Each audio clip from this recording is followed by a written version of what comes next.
кез келген ата ана балам мешітке барып жүр деген кезде баласын өзі тиянақтап қадағаласа, мысалы қараңызшы, сіз балаңызды қосымша бір үйірмеге берген кезде, домбыра үйірмесіне, ағылшын тіліне үйірмесіне, немесе қарапайым мектепке барып жүрген баланды сабағын қадағалап отырасың ғой. Мысалы, не оқыдың, қалай оқыдың, не істедің, бүгін не тапсырма берді деген сияқты, бүгін не түсіндің деген сияқты. А бізде дәл мешітке келген кезде жібере салады да, ол мешітте кіммен жүр, кіммен хабарласты, кіммен сөйлесті, мүлдем одан бейхабар да. Сол себепті ата-ана мешітке барған кезде қадағалайтын, бірақ көп нәрсе жоқ, бірақ нәрсе бар да. Білесіз бе қандай? Ол имаммен дұрыс болсын. Мен мешітке барып жүрген балам имаммен дос болсын, имаммен дұрыс болсын.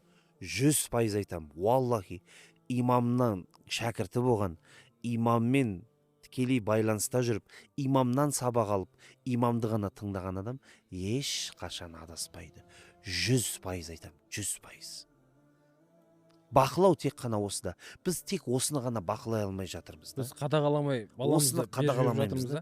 Біз беріп жіберіп, дін мәселесінде беріп жіберіп жатырмыз. Мен айтам, ата-аналарға өзіңіз дінді білмесеңіз де, кеп имамнан сұрап алыңыз, балаңызбен сұхбаттасыңыз. Солай. Менің өмірімде бір-ақ рет қана болған ғой осындай. Сенесіз бе? Имамдылық 10 жылдық тәжірибемде бір рет қана бір ата-ана баласын мешітке маған алып келді да, мына менің балам намаз оқып бастады, мынау қалай оқиды, тура жолдама, маған елеке біліп беріңіз деді. Сөйлесіп, барлығын тиянақтап, дұрыстап, мен түсіндім, баласы дұрыс жолмен намазды бастағанына, енді тек қана сол дұрыс жолды ұстану үшін ары қарай жолдарды көрсетіп өттік. Болды.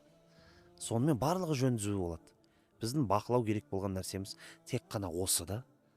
Сол себепті мынандайда кейбір ата-аналар, мен балам жаңағындай сіз сияқты айтқандай мешітке енді жіберуге қорқады ше. Енді мен мешітке жіберсем, балам жаңағындай не істейді, қысқа балақ қылып алады, адасып кетеді, ертең маған қарсы шығады деп. Мен айтайын, мысалға дәл солай балаңа да үйретесің ғой, насыбай атпа, ананы істеме, бірақ ол бір жерден үйреніп алады. Дәл сол сияқты мен айтар едім да, дұрыс дінді сіз қазір үйретпесеңіз, ол ертең бұрысты бір жерден өз тауып үйреніп алады. Өйткені адам депрессияға түседі, қиналады. Кейбір кезде қатты қиналған кезде адам не іздейді білесіз бе? Бір құтқаратын бірдеңке іздейді, поддержка іздейді. Мысалға ана свет в конце тоннеля дейді ғой, қап-қараңғы жерден жарық іздейді да былайша айтқан кезде. Сол кезде ол кімді тауып алады? Дұрыс адамды ма, бұрыс адамды ма? Міне осыған да қатысты.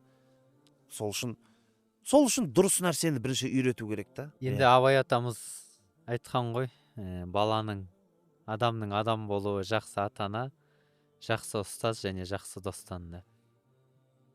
Дұрыс айтасыз. Сол себепті мен айтар едім, балаңыздың дұрыс жолға түскенін әуел бастан. Қызығушылық бар ма? Онда қадағалап қойыңыз. Болды.